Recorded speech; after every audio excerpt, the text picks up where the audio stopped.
بسم اللہ الرحمن الرحیم۔ ایک کویسچن بھائی نے کیا تھا کہ ہمارے یہاں اگر انتقال ہو جائے تو کہا جاتا ہے کہ 40 دن تک گھر میں ٹی وی نہیں چلے گا، تو ایسا منع کیوں کرتے ہیں اور کیا حکم شرع ہے؟ دیکھیں، یہ اپنے پاس سے منع کرتے ہیں، کوئی شریعت نے اس کا مطالبہ نہیں کیا۔ ہاں، اگر کوئی یہ کہنا چاہتا ہے کہ ٹی وی میں خرافات نہیں چلیں گی تو وہ کسی کے انتقال یا 40 دن کے ساتھ محدود نہیں، خرافات تو پھر عام دنوں کے اندر بھی منع ہوں گی۔ اور اگر کوئی کہتا ہے کہ 40 دن تک کوئی مذہبی پروگرام بھی نہیں چلے گا، کوئی اچھی بات یا قرآن پاک کی تلاوت تک آپ نہیں سن سکتے، تو بالکل بھیجا سکتی ہے خواہ کی۔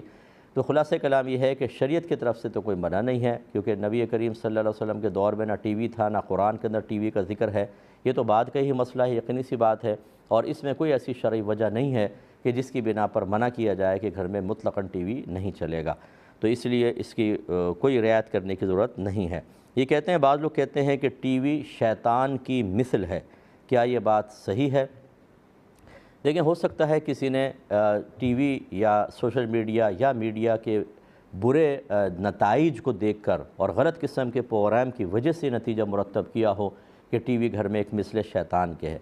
کیونکہ جب تک آپ بند رکھیں گے تو بہرحال وہ تو شیطان کی مثل کیسے ہو سکتا ہے؟ چلائیں گے تبھی ہوگا، اور اگر اس کے اندر اچھے مذہبی پروگرام ہیں، اصلاحی پروگرام ہیں، تربیتی پروگرام ہیں، اس کو شیطان کی مثل کہنا یہ تو بالکل حماقت کی بات ہوگی۔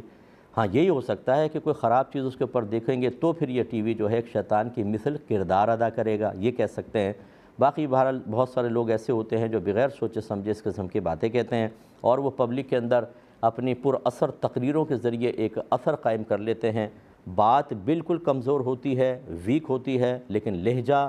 جوش، جذبہ اور خواہ کی ایک غیر ضروری بات کو ضروری بنا کر پیش کرنے کا فن چونکہ جانتے ہیں، تو لوگ ان کی باتوں سے متاثر ہو کر اسی قسم کے خیالات کے حامل ہو جاتے ہیں۔ آج ٹی وی کی وجہ سے، جیسے خاص طور پہ آپ کیوں ٹی وی دیکھیں، کہ اتنا علم عام ہوا ہے کہ میں آپ کو بتا نہیں سکتا ہوں۔ یہ جن بیچاروں کو معلوم ہی نہیں ہوتا، جو ایک محدود دائرے کے اندر کام کر رہے ہیں، انہیں کیا پتہ کہ دنیا میں کیا ہو رہا ہے۔ صحیح بات یہی ہے، وہ چاہے کوئی برا نہ مانے، لیکن مطلب جس کو اپنے صرف محلے کا اور مسجد کا ہی پتہ ہو، اور باقی وہ نہ ٹی وی کو تو شیطان سمجھتا ہے، تو گھر میں تو ٹی وی ہوگا ہی نہیں، بالکل تو پتہ نہیں ہوگا کیا خبریں چل رہی ہیں کیا نہیں چل رہی، اور نہ یہ پتہ ہوگا کہ اس طرح کے بہت سارے دینی پروگرام جب انسان کرتا ہے، یا ویڈیوز ہوتی ہیں اور آڈیوز ہوتی ہیں، یا سوشل میڈیا پہ بیان ہے، اس سے کیا انقلاب پیدا ہو رہا ہے اس کو نہیں معلوم، تو وہ تو ایسی باتیں کرے گا۔ ذرا اپنے خول سے باہر نکل کر آ کر اور واقعی اپنے عرف پر گہری نظر ڈال کر اگر دیکھیں گے تو ایک بڑا انقلاب پیدا ہوا ہے۔ ماشاءاللہ، میں تو تقریباً یہ 23واں سال ہے میرے پروگرام کو،